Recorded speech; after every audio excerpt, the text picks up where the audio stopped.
your comp registrations and the other information on the website. You can click on the green icon and you'll get right into the right part of the registration. Part of the Institute this year is going to look a little bit different from other years. I just want to call your attention to a couple of those things. We are going to have what we're talking about as an institute within an institute this year. One day, February 26th, which is a Wednesday, there's going to be a separate track that you can opt into if you choose of looking at college readiness issues. The workshops that we're holding in that track are going to be twice as long as a normal concurrent workshop. They're going to focus on some of the strongest evidence-based developmental education reform practices. We've got national practitioner experts who are going to be leading those sessions and giving us a deeper dive into some of the strategies that are proving to be most successful across the country. So if your DevEd team and other people who are connected with remedial efforts on your campus are interested, this is going to be a dynamite collection of workshops we believe that you'll really want to direct them to. It does not require a separate registration or a separate fee. It's built right into the DREAM Institute. The next thing I wanted to mention to you is ATD is accepting submissions from all of you for the annual Dream Big for College Student Design Contest. This is where we ask students to come up with an original design that we can then use during the conference for various logos. And there are opportunities for the students to receive special recognition and for some resources to come in their direction. So we'll be sending out reminders about how to do that. Another thing that's happening with students this year is we're asking a group of students to come to the Institute and be involved in a research project. We're looking for 9 students from active Achievement Dream institutions who would like to be involved in this special effort. It will be a competitive process for selecting the 9 colleges. They'll have the opportunity to be guided and mentored through the DREAM experience. They'll have an opportunity to go to a special leadership institute that the Disney folks are offering. And then at the conclusion of the institute, they'll be on the stage giving the whole group of colleges some feedback on their perspective on the conference and what the really important issues are for increasing student success. So again, watch for details for that. We need your help in finding those very talented 9 students. And then another note about DREAM, we are still collecting suggestions from all of you for birds of a feather topics. Those are things we do every year. I think most of you are familiar with that. We need discussion leaders who would be willing to volunteer their time to lead those special sessions. So you can send your ideas about both topics and volunteer to lead any you're interested in by sending an email to the email address, which is events, with an S on it, at achievingthedream.org. Okay. We also have at DREAM an opportunity for those of you who might have submitted workshop proposals that didn't get accepted, perhaps because you didn't have 3 years of data or 4 semesters of data. Consider signing up for an Emerging Ideas Exchange table. You can set up there, you can do a display, you can discuss some of the promising things that you're doing, and you'll find that there'll be tremendous interest in coming by your booth at this event. Everybody circulates through the exchange, and so there's lots of good opportunity to talk about your promising ideas. There is a deadline for signing up to reserve a table. The deadline is tomorrow, December 6th. We'll make sure you get a link so that if you have an interest in signing up, you'll be able to do that quickly and effectively before the deadline tomorrow. And finally, I wanted to give you a quick reminder that we recently sent out the application for the 2014 Leah Meyer Austin Award winner. This is an annual award we give to a college that can demonstrate outstanding achievement in promoting student success through creation of a culture of evidence, continuous improvement, systemic institutional change, equity, and broad engagement of stakeholders. You can find out more about this award and application on our website, but we'd like to really encourage colleges to apply for this. The winner of the award will also be given a spotlight session at the DREAM Institute to talk about the work you've been doing. It looks like we haven't solved the slide problem, so I'm just going to keep moving because all of you reserved your time for this webinar, and we want to make sure you have an opportunity to interact with our colleagues. So let me just say, first of all, who these good folks are. Donna Smith is Director of TG's Center for Community Colleges. Richard Hyde is Director of Financial Aid from Wharton County Junior College. And Raul Lerma is Executive Director of Financial Aid and Veteran Affairs at El Paso Community College. These folks have been working on strategies for better connecting the financial aid operations with the student success and completion agendas on their campuses. And so they want to discuss how they're thinking about that and get your thoughts about how we can do a better job of integrating these operations. Before Donna takes over, Donna from TG takes over, however, I want to just tell a little bit of a story of what happened to both Donna and me that really sparked the idea for this webinar. It was about a year ago that TG was holding a conference, and a number of colleges were there. I was asked to be on a panel to talk about some of the new strategies that were being proposed for innovative financial aid strategies. And I started by asking the audience how many people in the audience were from Achieving the Dream colleges. Almost every hand flew up because this was, after all, in Texas where we had so many Achieving the Dream institutions.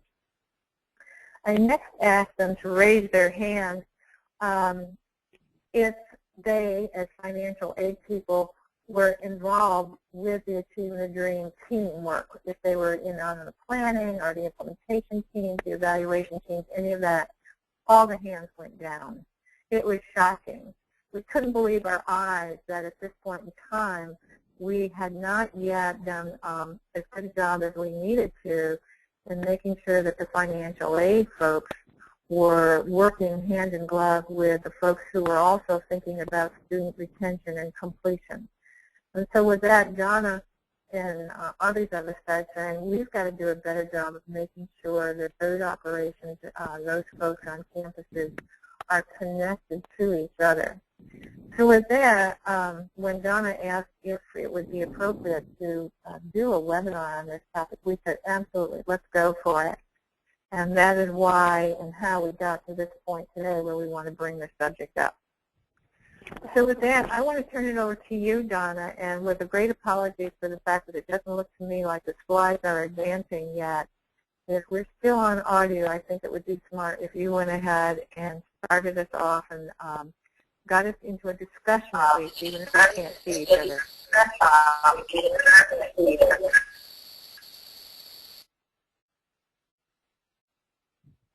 Okay, Donna, thanks, are Carol. you there? I'm here, yes.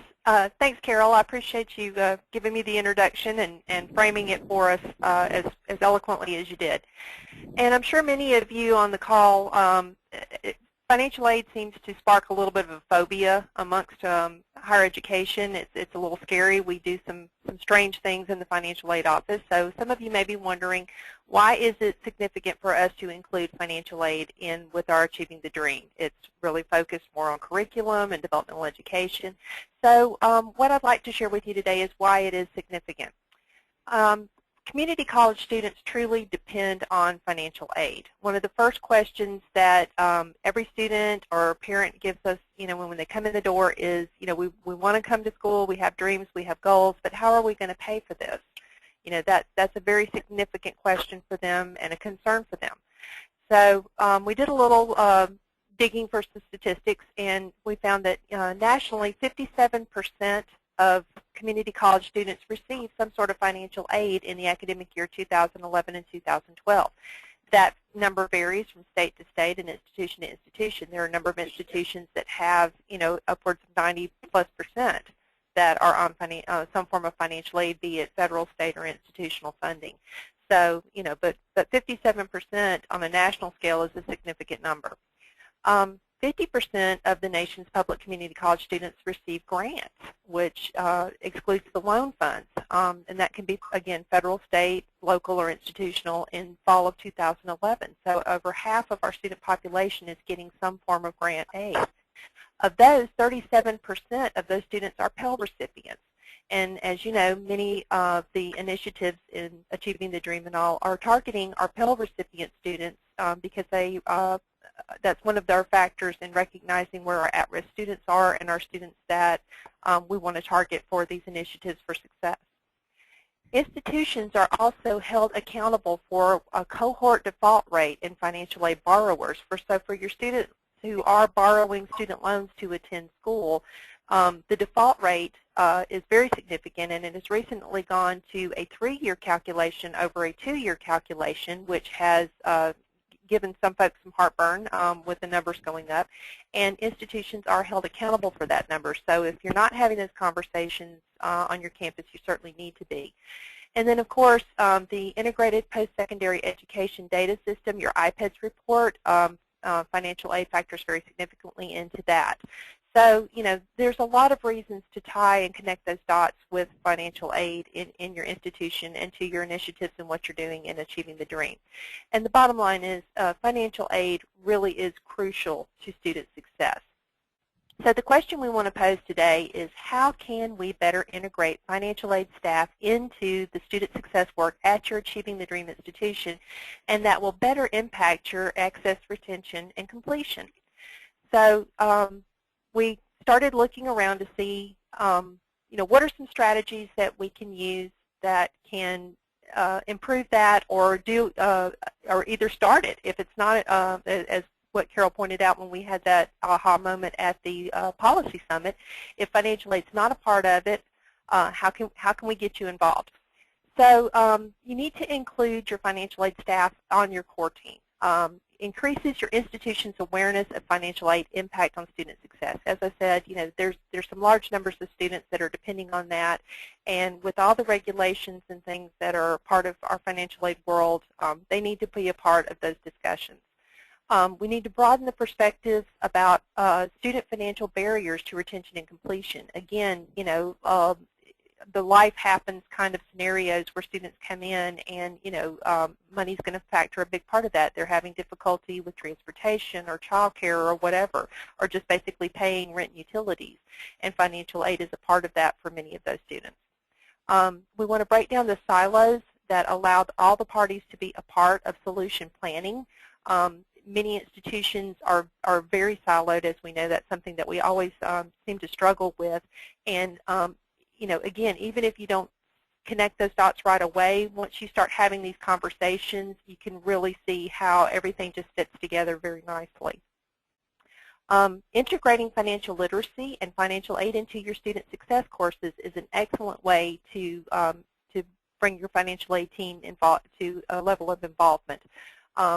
The student success courses are, as you know, the curriculum that is built into those are for more than just academic success. It's about life success, and of course financial planning and financial literacy is a big part of that. And as you go forward and you're planning new initiatives, again, keep in mind the financial aid impact. There's been a number of times when great ideas have progressed, and then once you've gotten kind of far down the road, you find out, well, there's a regulation that prevents that, or we can't do it exactly the way we planned, and gee, I wish we'd have brought the financial aid folks into the planning earlier so we could have met that obstacle up front. So again, there's a number of strategies that you can do to bring those in. And in our conversations that we started having, we looked around and we tried to find some schools that are already doing a good job or have recognized this need and can bring some ideas from the field to you. And the first one that we're going to bring in is Wharton County Junior College and Director Richard Hyde, and he's going to go over some of the things that they've been doing that have been very successful there. Richard? Okay. Well, when we started the Achieving the Dream process, the Financial Aid Office was not a part of the core team, but one of the goals of Achieving the Dream at Wharton was to increase financial aid awareness and at the same time increase the number of students receiving Pell Grants. the college hired a consultant to review the financial aid processes and best practices and make recommendations. The recommendations that we could handle in the financial aid office without a whole lot of funding and support from other areas, we were able to implement. The consultant recommended that we go from basically having the students request loan eligibility to packaging up front 100% of the students' loan eligibility. The consultant told us that this would increase accessibility to our students, and at the same time it would increase the number of Pell Grant recipients that would come to the college, and of course he told us that it would also bring down our cohort default rate. So we went on from there, and from the 2007-2008 school year to the 2012-13 year, our number of Pell Grant recipients increased by 110%. That's the positive side. Now on the negative side, the default rate has gone up, and we were able to accomplish all of this as far as the increase in the Pell Grant recipients without additional staffing or increasing the automation that was also recommended by the consultant. We have also continued with our extensive outreach program for financial aid, which the consultant recognized that we were doing a great job on that. We also have subscribed to Financial Aid TV to provide the students with the information about financial aid 24 hours a day, 7 days a week, online. And I know this past year, and they're working on it for the 14-15 year, even had a basically step-by-step instructions on filling out the FAFSA. So that has helped a whole lot. We've also participating in the student success classes. We go in and give a presentation to them on financial aid. We've also been incorporated in the new student orientation process. So we're taking it to the students that are in the success courses, and also to our new students that are coming for our new student orientation. Since the default rate has gone up, we are currently working on contracting our default aversion services for the loan program. We hope that's going to be completed very shortly. One of the other initiatives that we're looking into, since we haven't been given additional staffing and we really need to increase the accessibility, is setting up a call center so that especially during our peak periods, our students can call in and much more quickly get a hold of an individual to answer their questions. As most schools know, during registration periods, the phone lines can really back up. And so we're looking at a call center to help alleviate this problem. And that's pretty much where we are right now. Everything has worked out pretty well with all our classes and the staff attending those, and we're still doing the outreach. And hopefully our numbers will continue to go up. Okay, great. Thank you, Richard. And sure. The next school that we also invited to give us some perspective from where they are is El Paso Community College, and Raul Lerma is the financial aid director there. So Raul, can you share some of your things with us? Sure, thank you. Thank you for inviting us to be part of this presentation. El Paso Community College is a little different as far as other schools. Number one, we're a border school, so we have a rather large first generation attending higher ed population as well as non-traditional students, which most community colleges do. I know you referred to the numbers on financial aid, and obviously at El Paso Community College they're a little higher. About 90% of our incoming freshmen do qualify for some grant money. Of those on financial aid, 90% of our students do receive some sort of Pell Grant, and about 20% do get loans, federal loans.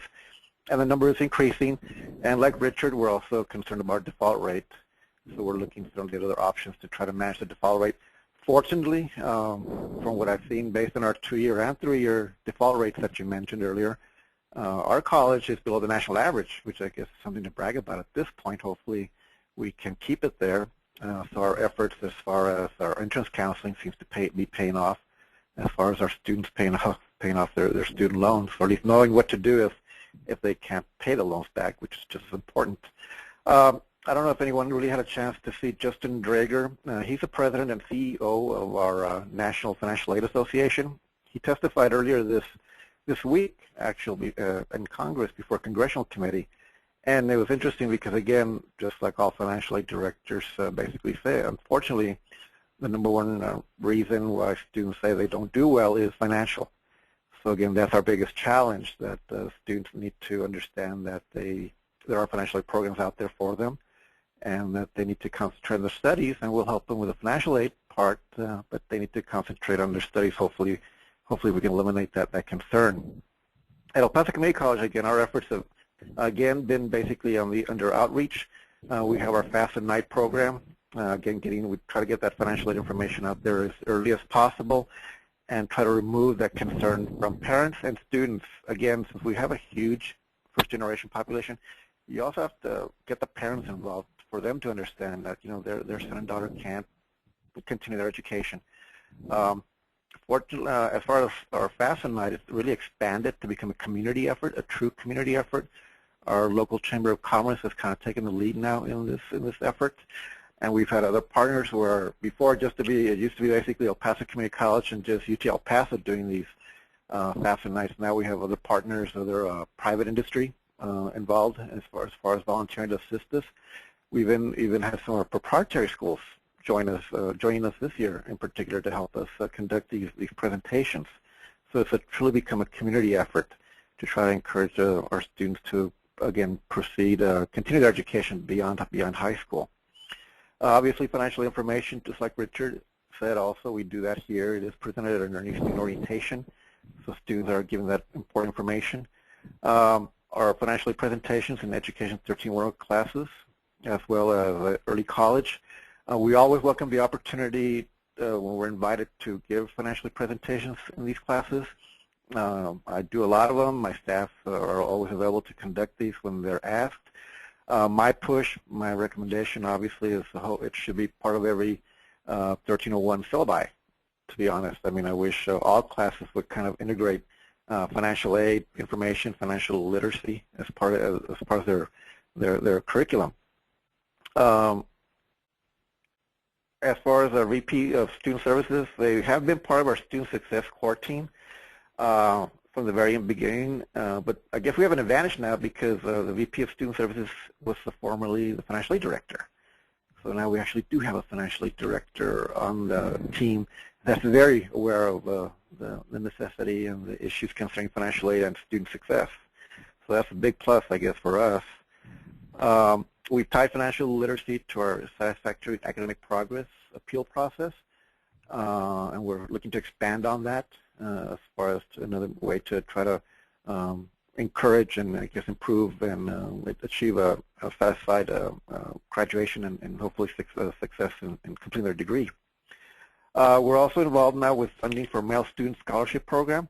That's an initiative in Texas, basically to increase male students attending college. As a matter of fact, today we're going to be meeting with some of the members from that program today, so hopefully we'll be able to, again, follow up on that. And as in El Paso, I mean, I believe it's now the second biggest military base in the United States, Fort Bliss.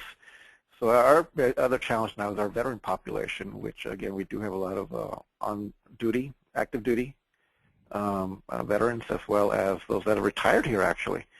So again, that's another challenge where we're trying to pass on their benefits and for them to understand their VA benefits so they can certainly pursue their education, continue their education, perhaps, again, finish their education with us, and then hopefully maybe continue on. But basically, those are the items that we've worked with here. Again, we are at the table now. Like I said, it's nice that one of the members was a financial aid director, so they certainly are aware of all the inputs and can provide feedback. So hopefully we can achieve our goals and certainly have that lead to student success.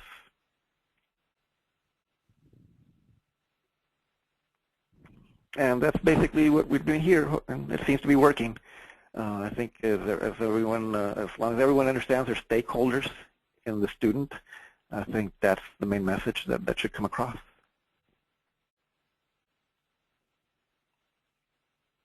Great, Raul. Thank you. I think now is some time for some discussion and questions. One question that we did have was with non-traditional student population coming in. They have they may not have a very stellar academic record and may not be eligible for financial aid due to satisfactory academic progress requirements. So what can be done to help those students? Some suggestions that we have, if there is a reason for those students to have had some challenges affecting their grades in the past, they can come in and certainly appeal that with their financial aid advisors and directors. If their circumstances do not warrant an appeal, then there's certainly maybe some institutional funding that is not tied to that program that can be offered, or they can do some, if your institution offers some kind of an installment plan, if you can work with the student for a semester and they get on good ground and they're successful in that first semester, then they can go back again and appeal, and then there's a little bit more basis they can be put on an academic program at that point and have their eligibility reinstated. So, there's a few options. If there's a will, there's a way, and I don't know, I've never met a financial aid director or staff member who wasn't interested in trying to find some way to make a student successful. So you just need to, have the student, come and ask and see what can be done and try to work out a way to do that. Are there any other questions? Hello, this is Leslie. I'm hoping that you can hear me. Thank you very much for those very informative, excellent presentations. And so now we have an opportunity to have some more questions. I'll take a moment or two to let you send in your questions, those of you participating, if you have any. And while you're doing that, I see that there are a couple of questions. Someone has asked if we would elaborate more on the financial aid literacy tied to SAP, to the SAP appeal process, and how successful is that intervention? Can anyone handle that question? Oh, I guess I will. We've attached it as far as the appeal results when our students go through the appeal. As far as the condition of the appeal is to attend a financial literacy session that right now is presented through our student life office. So it's a condition of them having gone through the appeal. What I'm looking at now is to maybe expand that to actually part of the documentation provided on the appeal. So I'm looking at some sources of that to try to do it that way.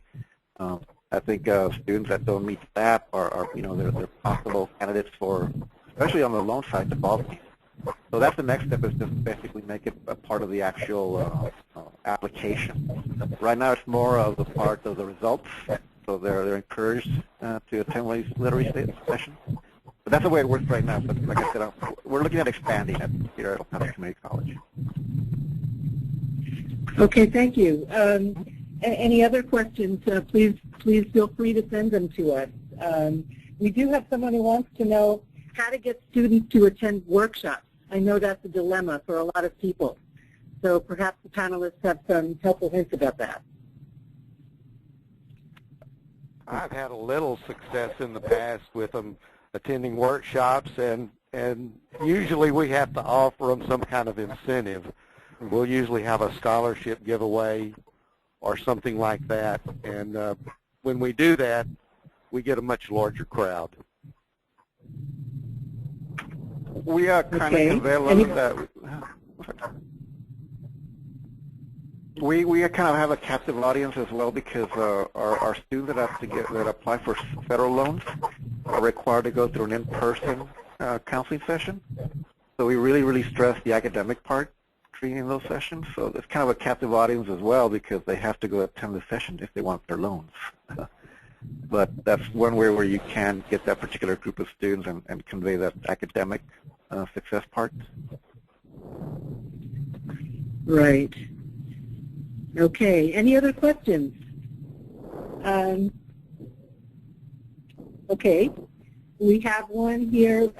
What innovative measures have you implemented to financially assist those students who make just above the eligibility amount for federal aid but still have financial need in order to attend college? Good question.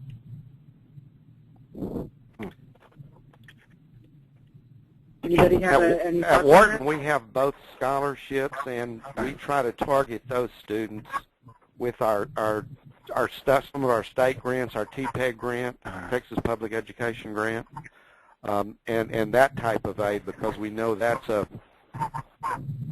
in that kind of gap group where their income is too much for a Pell Grant, but then again, the discretionary income is not enough to cover tuition and fees. So we try to hit that with TPEG and scholarships and other type of aid. Much the same at El Paso Community College. Thank you. Okay, there's another question specifically for El Paso. How many students do you serve, and how many SFA staff do you have on your team? Oh, good question. We serve about 30,000 students. There's about over 18,000 on financial aid, 19,000 on financial aid. And if I was fully staffed, I have about 40 staff, but right now I'm about 37 full-time staff. Okay, great. Okay, let's see if there are any more questions from you. If not, we'd like to see if anyone participating today wants to join in the conversation and have a question or two for you. The question that we have is there anyone in the audience that would like to comment on how your college is integrating financial aid into your student success work? I'll repeat that. Is there anyone in the audience that would like to comment on how your college is integrating financial aid into your student success work? We'll wait to see if we get any responses.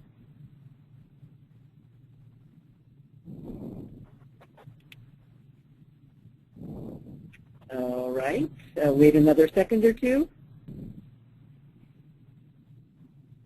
Okay. The question is how we're defining student success. Completion. Persistence and completion.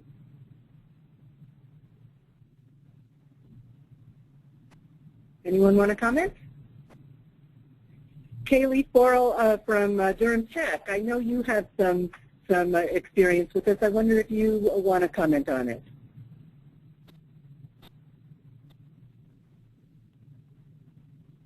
Kaylee?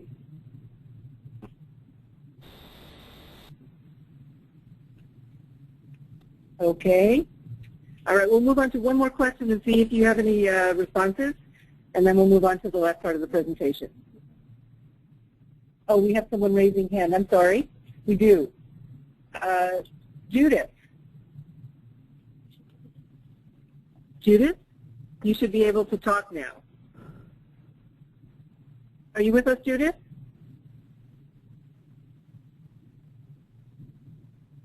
No, we can't hear you. We have been a little challenged by technology today, and we thank you very much for your patience.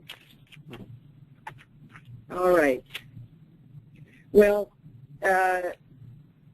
we've had a very good discussion today from our presenters and about a very important topic, and we've listed some suggested next stops that your college can take. There's one more question.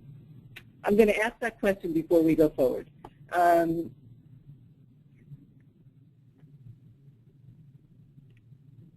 Okay, so the question is, with acceleration through developmental education as a goal, what schools have been successful in addressing challenges with aligning the awarding of financial aid with accelerated, modularized, self-paced approaches to course delivery? Good question. Anybody want to take that one? Aligning DevEd courses with financial aid? We don't have any of those at Wharton at this time.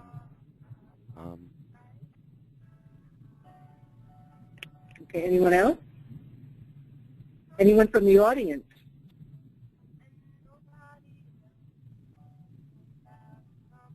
Okay. Okay. Well, we're going to move on. So we have some suggested next steps that your college can take to keep the momentum going in this area. On this slide, you'll see next week, on December 9 through 11, there will be an online jam about financial aid and student success.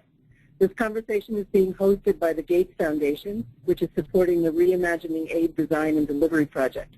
This project supports organizations in thinking creatively about how financial aid can help more students be successful in college. You can learn more about financial aid, including reading the Reimagining Aid Design and Delivery white papers that project participants have produced, by exploring financial aid resources listed on this slide. And we will be, just for a point of information, we will be sending out the slides so that you can review the ones that you missed as well as the ones that you were able to see today. The next slide. HED also has several ways for you to continue this conversation at DREAM 2014. You can attend a pre-institute workshop about integrating services for student financial success. This workshop will review a growing strategy among community colleges where training and career services are bundled with other supports, such as financial education and coaching, access to public benefits, and lower-cost financial products. Donna Smith will also be facilitating a conversation for colleges that wish to continue the discussion during the Birds of a Feather session at DREAM. And so please contact Donna if you or others on your team are interested in participating in this conversation. Donna's contact information, as well as the contact information from our other panelists, can be found at the end of this webinar. Another learning event you'll want to consider is TG's annual training conference, which is a training event that helps student services professionals, financial aid administrators, and community partners maximize their industry knowledge and improve financial aid services for families and students. Finally, on our next slide, we encourage you to continue the conversation on your campus and have listed some strategies for beginning this conversation here. You can hold brown bag sessions with your core team members and financial aid staff. You can start a subcommittee on student success and financial aid. And you can explore how you can include financial aid staff into your new student orientation and student success course. I'm now going to turn over the webinar to Melanie, who's going to run our poll for it. Hi, everyone. So thank you so much for bearing with us today. We're glad we got the presentation up and running. Now, before we go, we would like to just run a quick poll and see what you thought of the webinar. We like to keep up to date and make sure that you are able to give us your feedback, and so that we know what's useful to you and what you'd like to see more of. So please select all that apply. The options are: this call was useful and informative. I enjoyed the webinar for that. This webinar gave me new ideas that we could implement. There was enough time for questions and discussion, and this call did not meet my expectations, which we certainly hope is not the case. So if everyone could please just take a second to answer, and I'll just give you a minute.